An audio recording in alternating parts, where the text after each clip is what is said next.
进前讲有受刑人因为户口伫咧监所，申请要伫咧监所内底投票。台北高等行政法院裁定讲，伫咧判决也未确定进前，爱伫咧监所内底设投票所。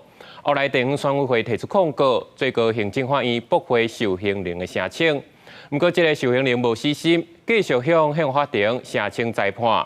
宪法法庭下晡召开说明会，详细的情形连线予台记者郭碧君。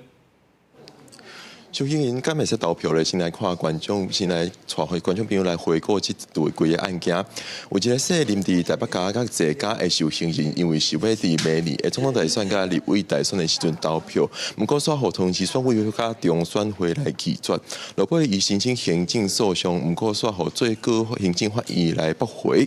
落尾伊嘛有申请这个宪法法庭的申请裁定宪法审查。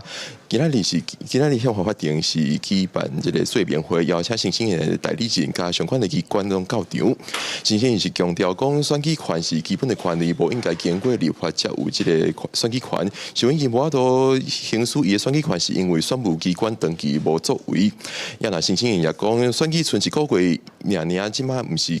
这嘛毋是个案，伫咧台北家甲类似状况的受刑人有123个人，有这个紧急性。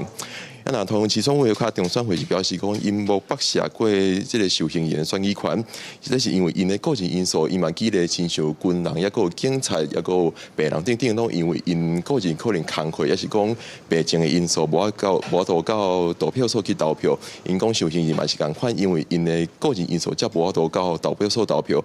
选委会中选会拢无剥削过因的选举权。落尾中选会也强调讲，因无权利特别为一个个案来设投票所，因无这个法律的权利。